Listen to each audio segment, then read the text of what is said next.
Banyak macam hal fitnah. Misalnya dengan kita punya jabatan, misalnya di Kapolsek, Bapak sebelum menjadi Kapolsek begitu baiknya kepada orang, kepada anak yatim nyantuni, ke setiap pesantren memberikan sumbangan. Sekali jadi Kapolsek, ke pondok pesantren Al Aziz pun tak pernah datang.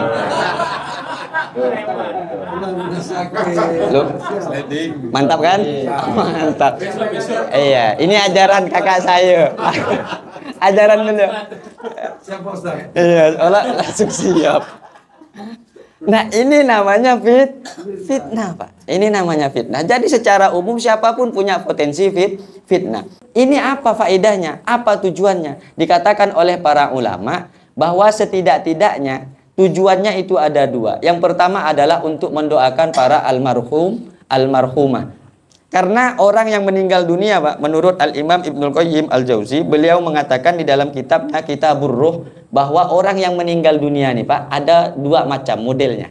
Ada dua model. Yang pertama adalah orang-orang yang masyghuluna bi nikmatillah. Setiap harinya dapat nikmat Allah Subhanahu wa taala. Di alam barzah nyaman, Pak. Yang andaikan biasanya di dunia merokok, mungkin di alam barzah dia merokok, Pak. Karena dapat nikmat Allah. Yang biasanya ngopi, mungkin di alam barzah dia ngopi. Yang biasanya ngumpul-ngumpul, di alam barzah juga ngumpul-ngumpul.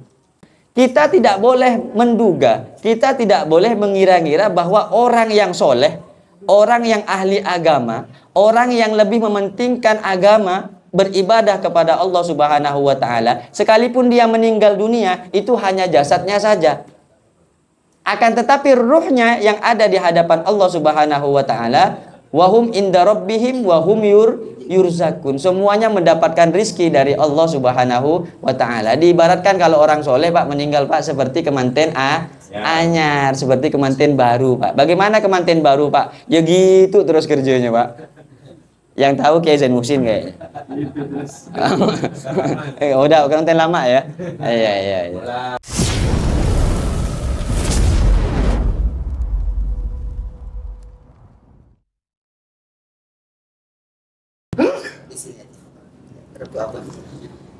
Assalamualaikum warahmatullahi wabarakatuh. Bismillah, alhamdulillah, assalatu wassalamu ala khairi khalqillah, sayyidina wa habibina wa tabibi qulubina wa qurrati a'yunina wa syafi'ina wa maulana Muhammad ibni Abdillah wa ala alihi wa ashabihi wa man tabi'a sunnatahu wa iqtada bihudah ila yaumil liqa'illahi ta'ala wa la hawla wa la quwata illa billah. Wa qala ta'ala fi kitabihil azim, a'udzu billahi minasy syaithanir rajim, bismillahirrahmanirrahim. Rabbana ighfir lana wal ikhwanina alladhina sabaquna bil iman wa la taj'al fi qulubina ghillan lil ladzina amanu rabbana innaka raufur rahim. Wa qala an-nabiy sallallahu alaihi wasallam, idza matal abdu wallahu ya'lamu minhu syarran wa qala an-nasu khairan wa yaqulullahu ta'ala lil malaikati ishhadu qad qabiltu syahadata abdi ala abdi wa li abdi ma'a ilmi bihi amma ba'du. Hadaratal muhtaramin wal muhtaramat al-aizza jami'il hadirin fi hadzal majlis, yang saya muliakan, yang saya hormati dan yang saya banggakan, para hadirin sekalian, para kiai, para tokoh agama, para habaib, para tokoh masyarakat, para tetangga-tetangga setempat, wabil khusus kepada sahibul bait, sahibul hajah, Bapak Kiai Haji Zain Muhsin LC, beliau selaku guru kita bersama. Berikut juga yang mulia Al-Mukarramah Ibunda Nyai Hajah Umi Kiswah Zain. Kita doakan mudah-mudahan beliau berdua senantiasa dijadikan oleh Allah Subhanahu wa taala keluarga yang sakinah mawaddah warahmah, dan apa yang disampaikan oleh Kiai Zain tadi benar adanya, nyata bahwa Nyai Hajah Umi Kiswah adalah istri satu-satunya. Amin ya rabbal alamin. Ini permulaan, Pak. Permulaan. Jangan nyakitin kakak. Oh gitu. Beliau yang ngajarkan saya untuk nyakat orang. Para hadirin, para jamaah, mobil khusus kepada para komandan, para Bapak Kapolsek yang tidak bisa saya sebut satu persatu namanya karena memang baru ketemu saat ini, dan yang memang bisa mungkin untuk disebut satu-satunya karena saya termasuk masyarakatnya beliau dan di bawah naungan beliau, Bapak AKP Suryadi selaku Kepala Polsek Pontianak Utara, yang mudah-mudahan semua dari kawan-kawan, dari sahabat-sahabat di kepolisian senantiasa diberikan kekuatan oleh Allah Subhanahu wa taala untuk mengayomi masyarakat Pontianak. Amin ya rabbal alamin. Berikut juga yang saya muliakan, yang saya hormati Ketua Tanfidiyah Majelis Wakil Cabang Nahdlatul Ulama, rekan-rekan para sahabat Lajnah Ta'lim wan Nasyr MWCNU Pontianak Utara. Hafizakumullahu taala jami'an. Tak lupa pula kepada Majelis Taklim Nurul Fajri, para ibu-ibu, para tetangga semuanya, mudah-mudahan perkumpulan ini semuanya senantiasa perkumpulan yang diridhoi oleh Allah Subhanahu wa taala, mendapat berkat dan syafaat baginda Rasulullah Muhammad sallallahu alaihi wasallam. Para jamaah, para hadirin yang dirahmati oleh Allah Subhanahu wa taala, di kesempatan yang berbahagia ini saya ditugaskan oleh beliau Al-Mukarram Kiai Haji Zain Muhsin sebagai adik, tidak boleh menolak Pak, walaupun setelah ini saya yakin tidak ada apa-apanya.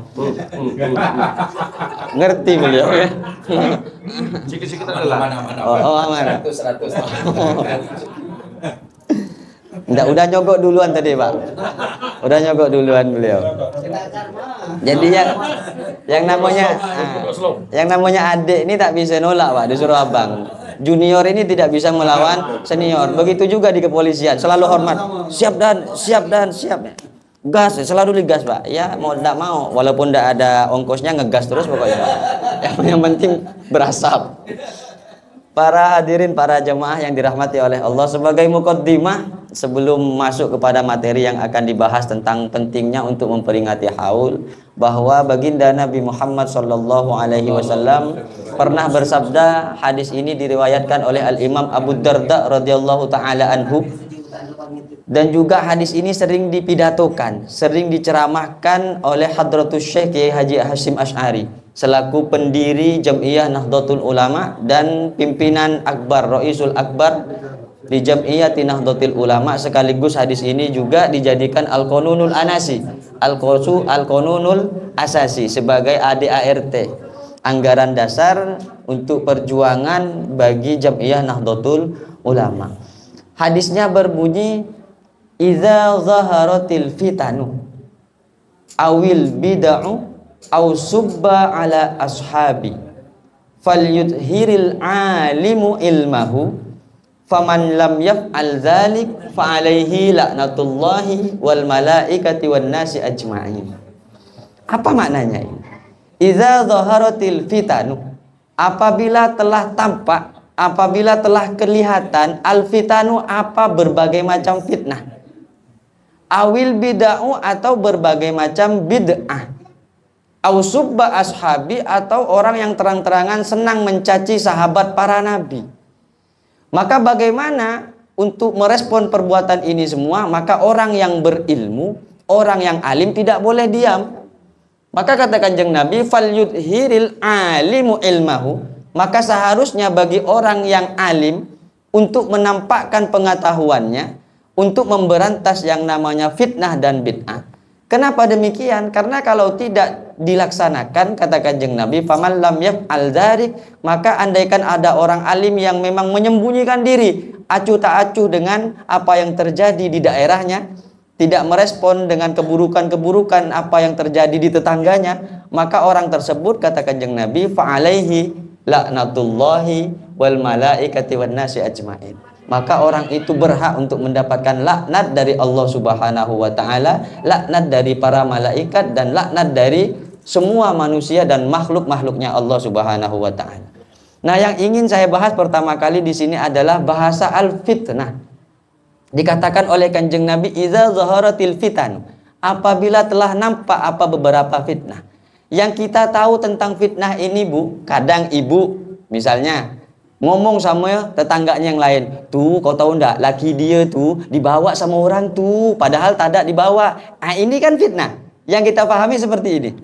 Misalnya kita mengucapkan sesuatu yang tidak benar tentang diri orang lain yang tidak pernah dikerjakan. Ini memang fitnah. Tapi secara umum yang didefinisikan dengan fitnah, mahiyal fitnatu, apa yang disebut dengan fitnah? Al fitnatu hiyal musibatu wal imtihanah.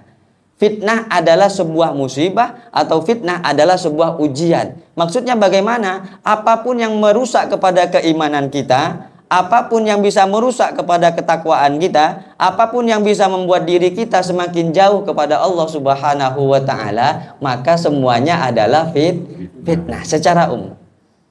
Maka tidak heran Allah Subhanahu wa taala mengatakan semua yang ada di dunia ini, Pak. Yang ada di dunia ini yang kita tempati, yang kita nikmati, yang kita pakai sehari-hari, semuanya punya potensi untuk fitnah.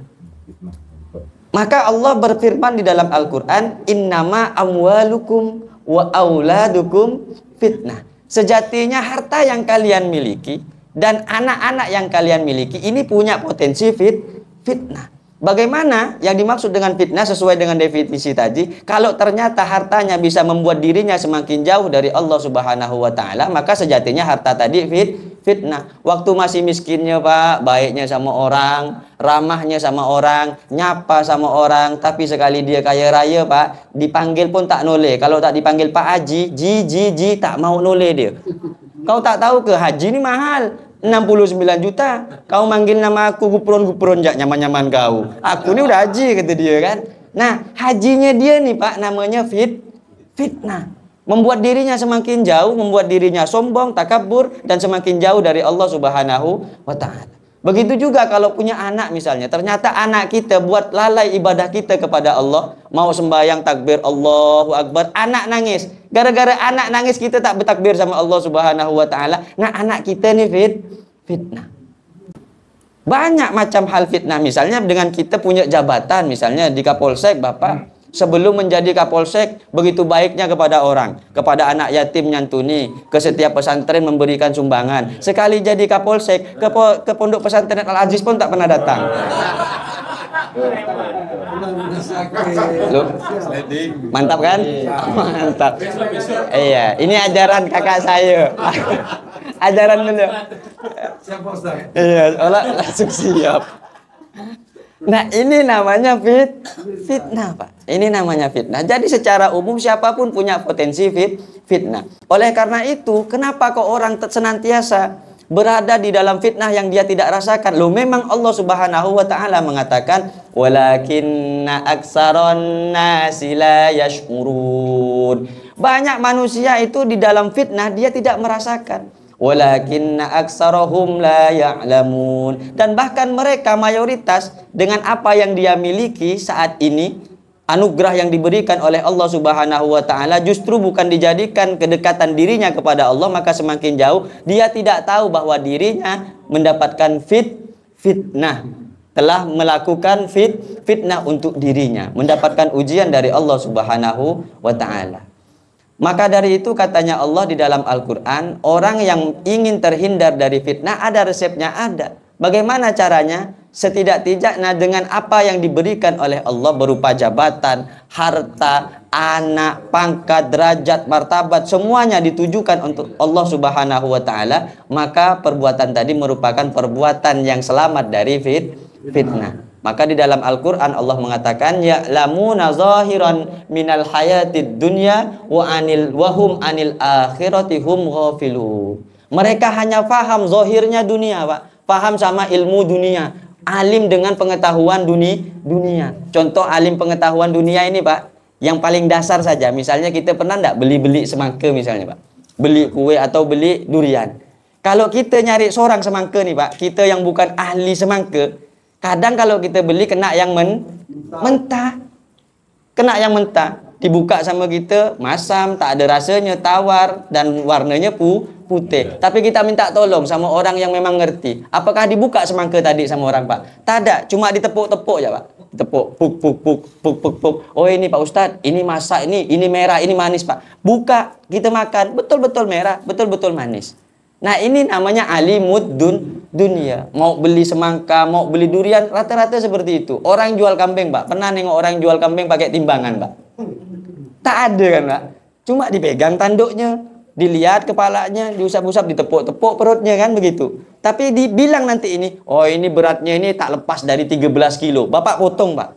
Bapak potong, buang kepalanya, buang isi dalamnya, Bapak timbang dagingnya, tak lepas dari 13 kilo. Nah, ini namanya alimud dunya. Orang yang seperti ini yang mendapatkan fitnah, Pak.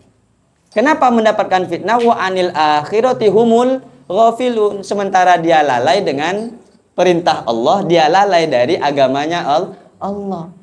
Maka dari itu pertemuan saat ini sangat benar sekali Kiai Haji Zain Muhsin mengadakan haul ini semata-mata agar supaya akhiratnya tidak dilalaikan. Dan apa yang dibaca tadi tujuannya untuk almarhumah kedua orang tua beliau. Yang mudah-mudahan apa yang kita baca pahalanya disampaikan oleh Allah Subhanahu wa taala, tidak menjadi fitnah untuk Kiai Zain Muhsin, bahkan menjadi pahala untuk Kiai Zain Muhsin dan untuk kedua almarhumah orang tua beliau. Amin ya rabbal alamin.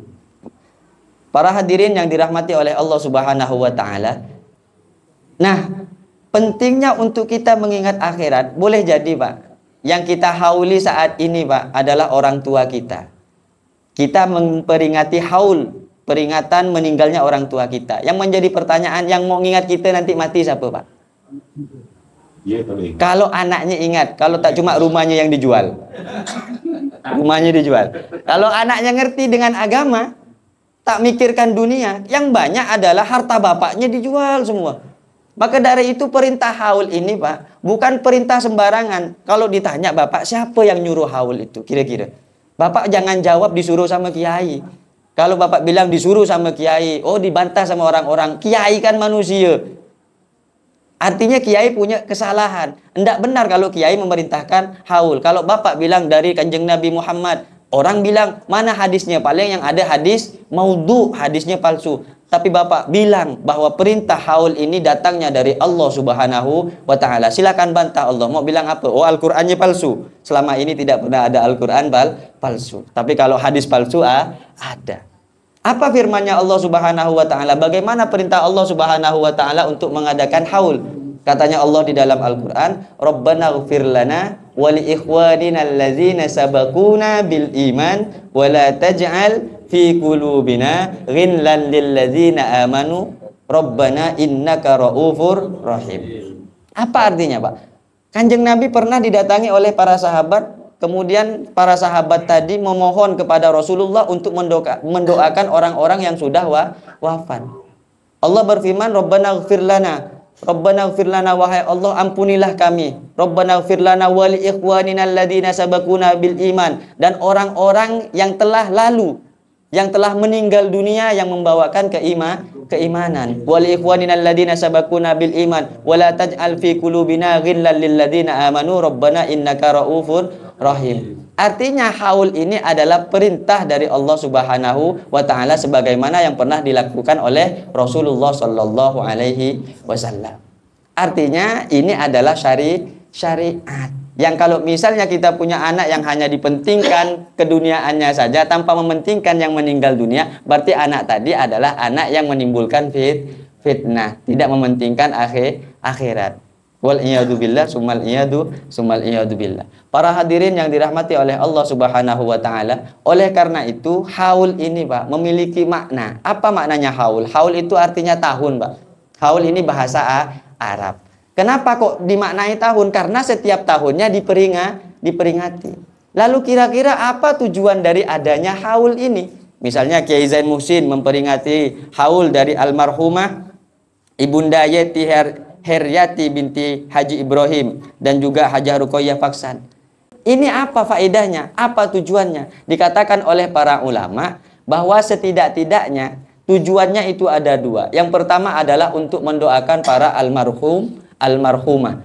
Karena orang yang meninggal dunia, Pak, menurut Al-Imam Ibnul Qayyim Al-Jauzi, beliau mengatakan di dalam kitabnya Kitabur Ruh bahwa orang yang meninggal dunia nih, Pak, ada dua macam modelnya. Ada dua model. Yang pertama adalah orang-orang yang masyghuluna bi nikmatillah. Setiap harinya dapat nikmat Allah Subhanahu wa ta'ala. Di alam barzah nyaman, Pak. Yang andaikan biasanya di dunia merokok, mungkin di alam barzah dia merokok, Pak.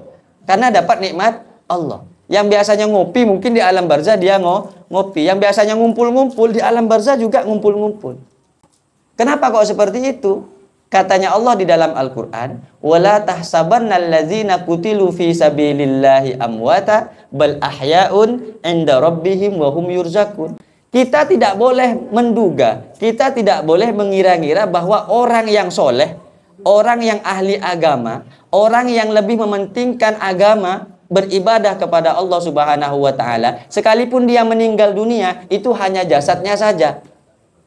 Akan tetapi ruhnya yang ada di hadapan Allah Subhanahu wa taala, wahum inda rabbihim wahum yurzakun. Semuanya mendapatkan rizki dari Allah Subhanahu wa taala. Diibaratkan kalau orang soleh Pak meninggal Pak seperti kemanten anyar, seperti kemanten baru Pak. Bagaimana kemanten baru Pak? Ya gitu terus kerjanya Pak. Yang tahu Kiai Zain Muhsin kayaknya. Udah kemanten lama ya. Iya. Ampun suhu. Ini ngetes aja suhu. Iya. Nah, ini kalau orang senantiasa mendapatkan nikmat. Bahkan di dalam kitab Daqaiqul Akhbar, dunia yang kita tempati, Pak, ini seolah-olah kita bersahabat saat ini. Tapi kalau udah kita meninggal dunia, musuh utama kita adalah dunia, bumi yang kita tempati, Pak. Dia siap mau menghimpit kita. Orang yang soleh ataupun orang yang poleh, yang tidak soleh, semuanya akan dihimpit oleh bumi ini, Pak. Tapi ada perbedaan. Bagaimana perbedaannya? Kalau orang soleh dihimpit oleh bumi seperti himpitannya seorang ibu kepada anaknya. Bagaimana seorang ibu kepada anaknya? Kalau panas dipeluk, dihimpit, kan tak ada rasa sakit. Tapi kalau orang jahat, Pak, seperti himpitannya musuh, kayak dicekik, tak bernapas, Pak. Maka yang bisa sadar kita ini baik atau tidak, ya kita seorang, Pak. Kalau kita introspeksi diri, bahwa diri kita ini baik, amin, mudah-mudahan kita menjadi orang yang baik di hadapan Allah Subhanahu wa ta'ala. Nah, ini yang pertama. Kemudian yang kedua, Pak. Yang kedua, orang yang ada di alam barzah ini masyghulu nabi azabillah, sibuk dengan siksa Allah Subhanahu wa ta'ala.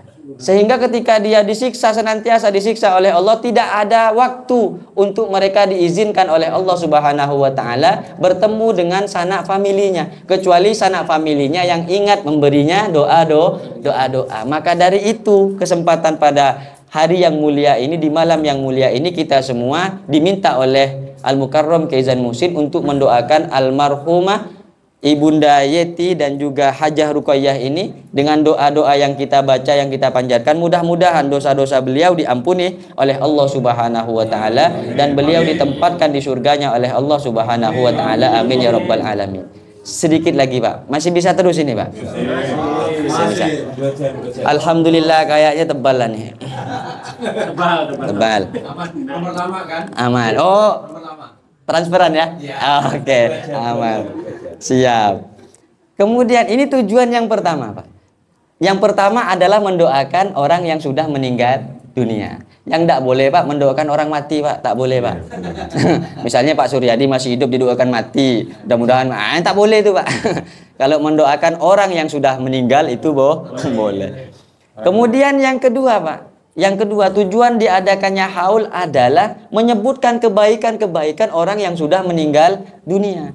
Kenapa demikian? Disebutkan oleh para ulama, dzikra mahasinil mauta sababun lidukhuliha ilal jannah.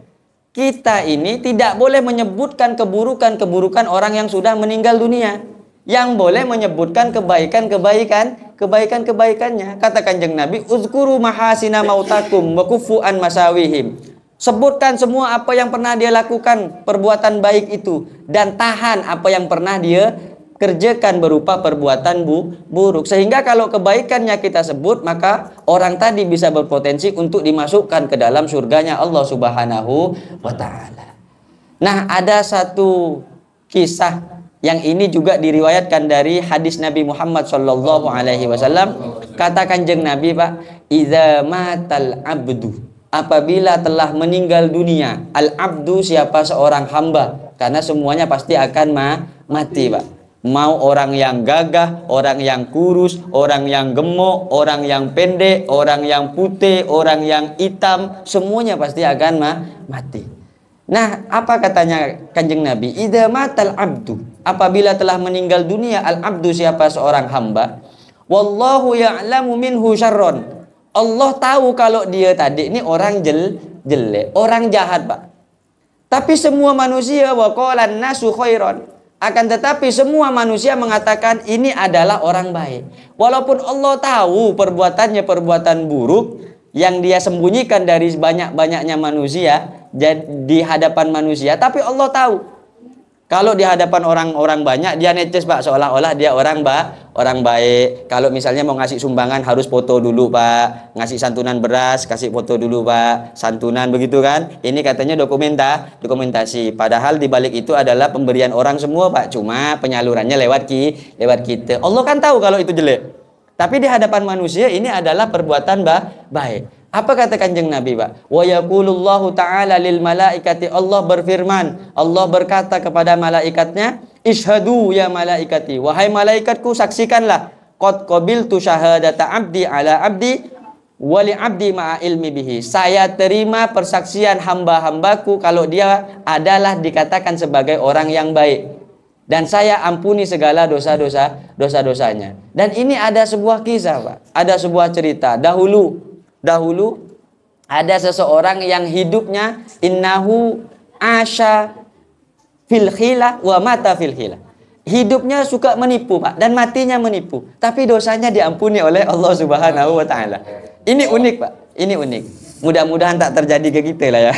Nanti ini mantap nih Pak Ustadz, hadisnya Pak Ustadz ini cocok dengan saya ini itu kan. Oh, ini sang surga nih cerita nih.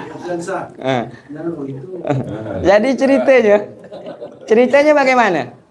Orang ini Pak kerjanya di pasar. Orang ini kerjanya di pasar. Ngawas di pasar Pak. Oh di pasar. Kerjanya orang di pasar. Jadi yang ditunggu nih Pak, pelanggan-pelanggan yang dari kampung, orang-orang Badui. Nah ketika orang-orang Badui ini datang Pak dari kampung, disambut langsung sama orang yang tukang nipu nih Pak. Disambut. Nah tukang nipu ini dijuluki sama orang-orang sebagai toror. Toror itu bahasa Arab, artinya tukang tipu. Nah toror ini bukan polisi dari dekat, toror itu bukan Pak. Ya. Kalau polisi horor Pak.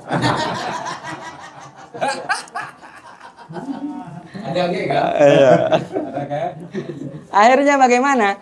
Ketika ada orang datang, ini SKSD Pak, sok kenal, sok dekat. Gimana kabarnya gitu dia kan? Kau siapa? Kau lupa sama saya kawan bapak kau gitu dia. Aku tak kenal, kau pasti lupa. Ayolah coba kalau mau ngobrol-ngobrol tentang saya, yuk kita makan dulu Pak. Diajak makan Pak. Nyampe makan semuanya udah diambil, ini pamit duluan pura-pura Pak. Saya nak pergi dulu ya sebentar, mau kemana? Mau ke WC. Akhirnya pergi. Maka ketika pergi Pak, orang yang jualan makanan ini nagih ke orang tadi.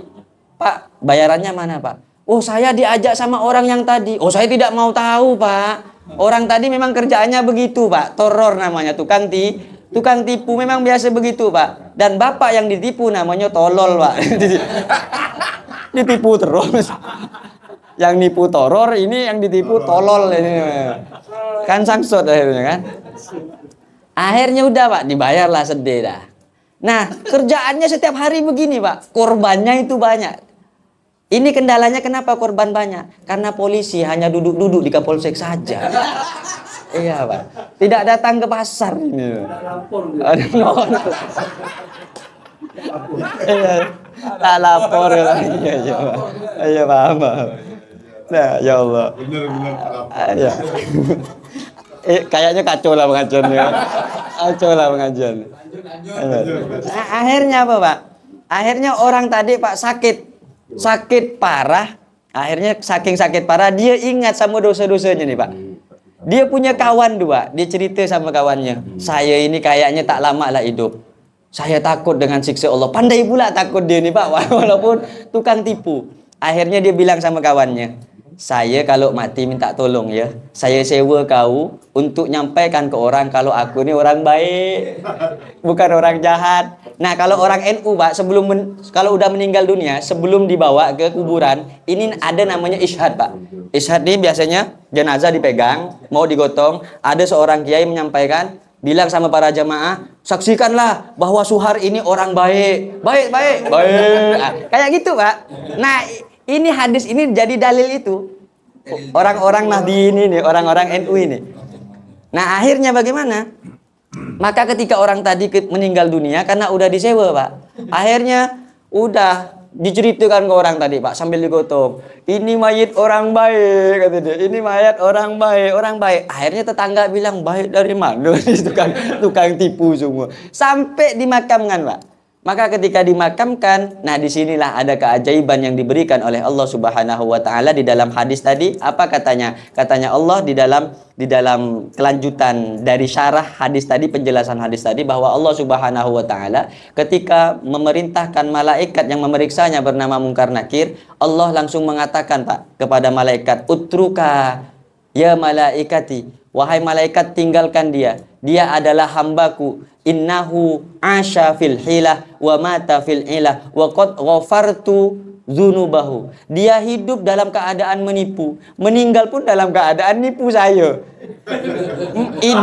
Hidup dia nipu orang, mati nipu saya kata Allah.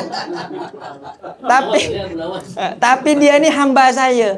Saya ampuni dosa-dosanya gara-gara 2 orang yang disewa tadi nih Pak, bilang dia baik. Ini Pak kebaikannya Allah Subhanahu wa taala. Jadi masih ada potensi untuk kita Pak. Seburuk apapun perbuatan kita masih ada potensi untuk kembali ke jalan Allah Subhanahu wa taala. Jangan pernah kembali ke jalan Ayani Pak. Karena akan kumat lagi kalau di sana. Komandan Heri, boleh sewa saya nanti.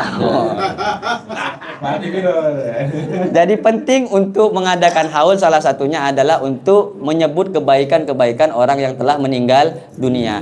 Terakhir yang ingin saya sampaikan, dan ini paling akhir karena sudah 8:30 dan saya juga harus pergi ke acara selanjutnya. Dan jangan lupa tolong dibungkus saja begitu. Ada Fahad yang mau ngantarkan. Fituan tolong teraki-aki Fituan.